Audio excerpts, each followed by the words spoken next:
TV Box 17. And now your host, Dr. James Haney. Thank you and welcome to the show this morning. The topic this morning is the Republican Party. And we're fortunate to have with us to talk about the Tennessee Republican Party, Mr. Randall Richardson, who is the chairman of the Tennessee Republican Party.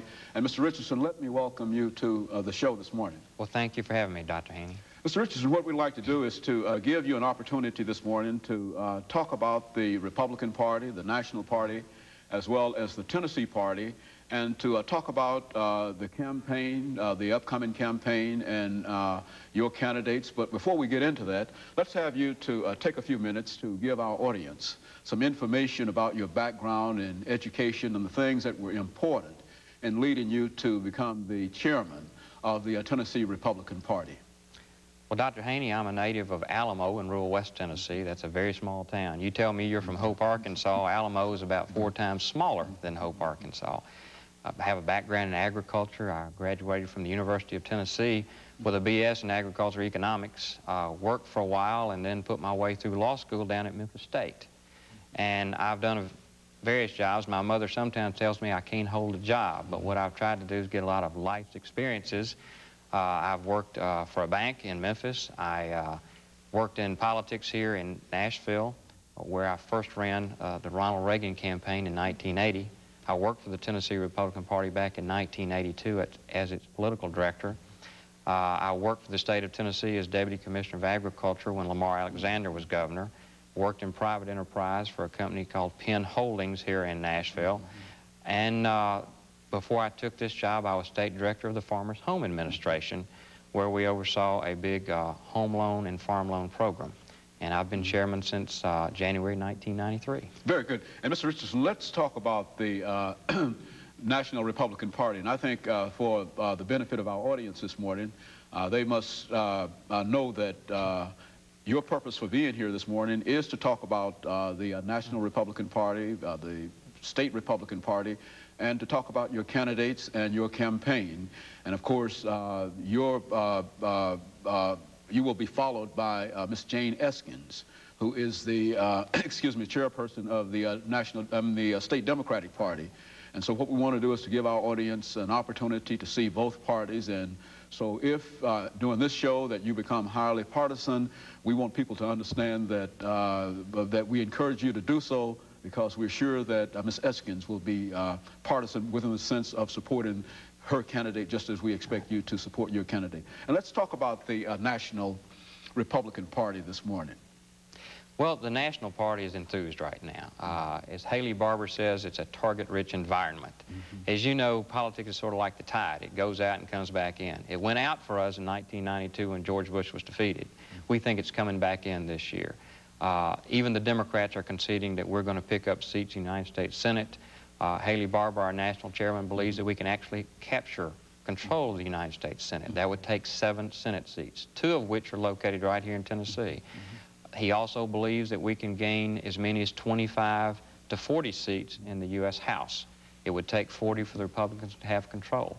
The Republicans have not had control of the United States Congress since 1954. As you know, they make the budgets. The president proposes, the Congress disposes. We've had a Democrat-controlled Congress for 40 years. If we're going to get control of this deficit, we've got to have a change in Congress.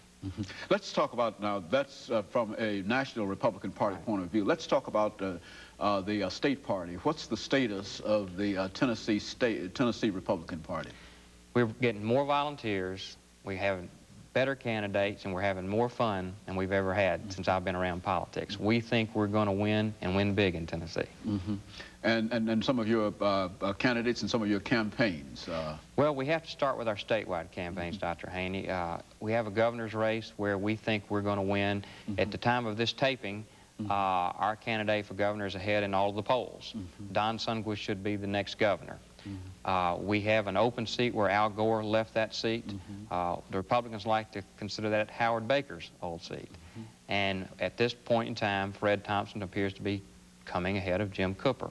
Fred Thompson is of immense stature, as you know. He has a national reputation. Fred has led a big and bold life. And I think all Tennesseans can compare the stature of him and Jim Cooper, and the choice is very obvious.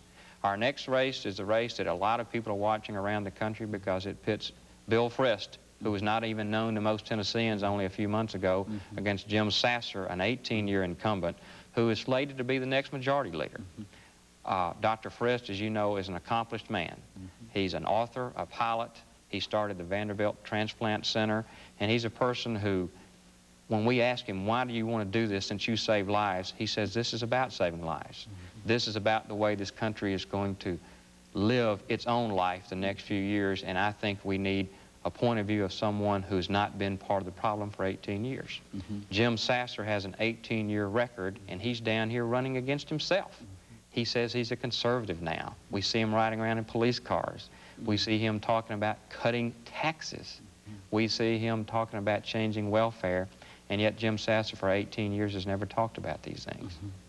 And so the outlook is quite bright for the Republican Party in the state of Tennessee. We believe that it is. State level. And again, when we don't control any of these seats now, as you might put it, we have all upside potential, and we believe we're going to maximize that. The last time this happened in the country, Dr. Haney, was in 1978. Jimmy Carter was president. Walter Mondale had become his vice president and left an open seat in Minnesota. And all three of those statewide seats were up in Minnesota in 1978. They were all controlled by the Democrats, and Republicans captured them all. And so the Republican Party is really planning on doing big things in terms of trying to capture these seats on the state level. Now, as the chairperson of the party, not only are you concerned with those state-level operations, you're also concerned with some of the other seats, some of the other campaigns in the state.